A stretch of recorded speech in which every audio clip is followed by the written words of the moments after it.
Bonjour à tous. Je pourrais commencer ma présentation en vous demandant en fait qui est responsable de la protection de la santé animale et de la santé publique. Probablement qu'on s'entendrait tous pour dire qu'il me manque la manette. Est-ce que je peux avoir pour passer les diapositives? Mais c'est pas grave, je vais continuer quand même. Ah, elle est là, merci. Je pense qu'on s'entendrait tous pour dire, en fait, que c'est une responsabilité partagée entre les différents acteurs du secteur, dont le gouvernement. Alors, au niveau du gouvernement, on s'est mis en place une structure. Excusez, je vais juste regarder si j'ai la bonne.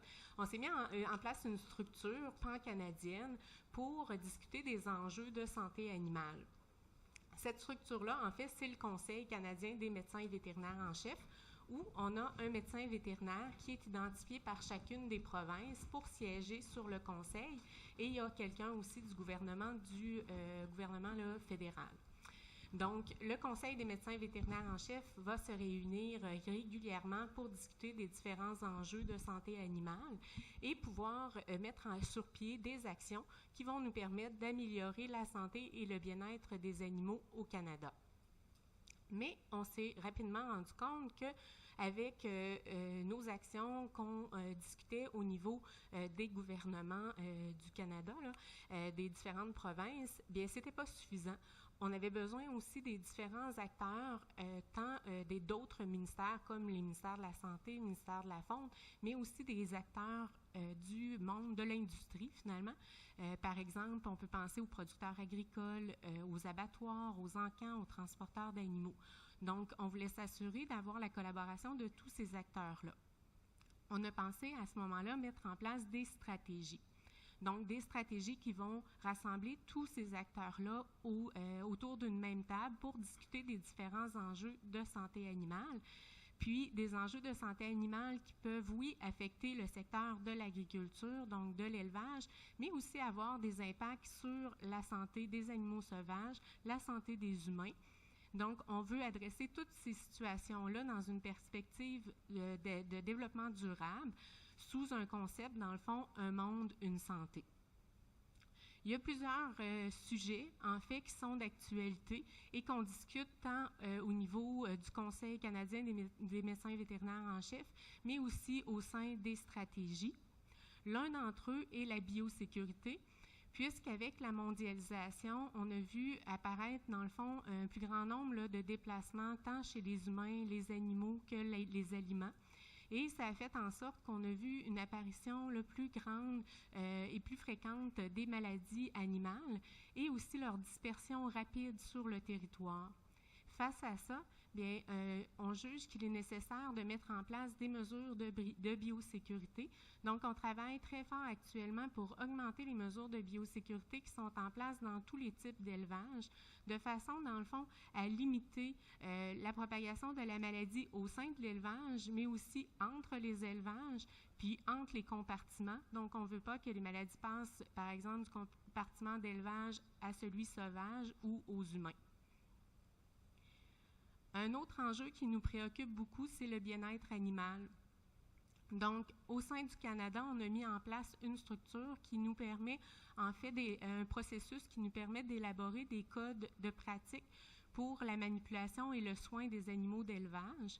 Ces codes-là, bien, sont élaborés de façon concertée avec tous les partenaires du secteur et aussi, ils ont une base scientifique. On veut vraiment assurer le bien-être des animaux d'élevage. Mais ça nous amène plusieurs défis. Le premier, c'est de s'assurer que ces codes-là demeurent à jour, donc de les renouveler continuellement. Ensuite, on doit aussi s'assurer que les producteurs mettent bien en place les codes de pratique recommandés.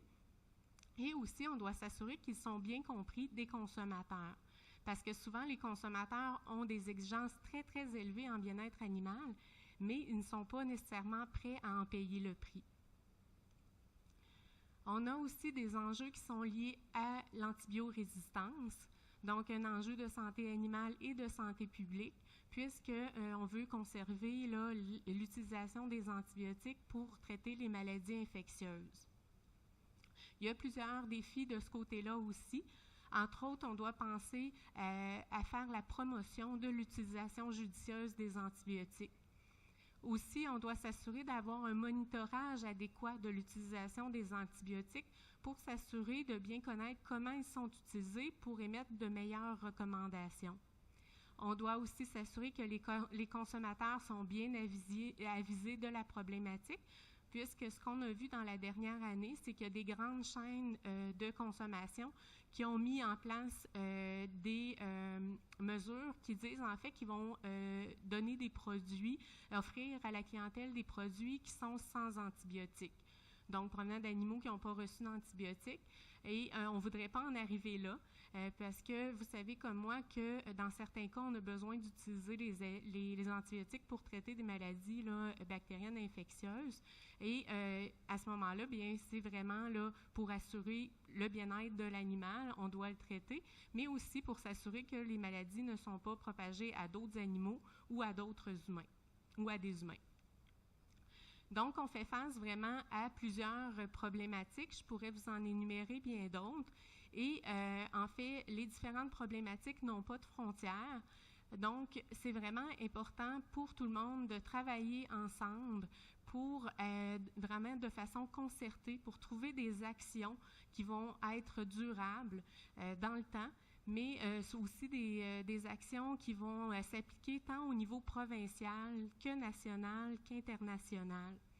C'est comme ça, je pense qu'on va pouvoir arriver, dans le fond, à avoir un impact vraiment global pour améliorer la santé et le bien-être des animaux. Alors, voilà, mais je pense que mes diapos n'ont pas suivi, c'était en haut, mais pas. Alors, voilà, fait que merci beaucoup de votre attention.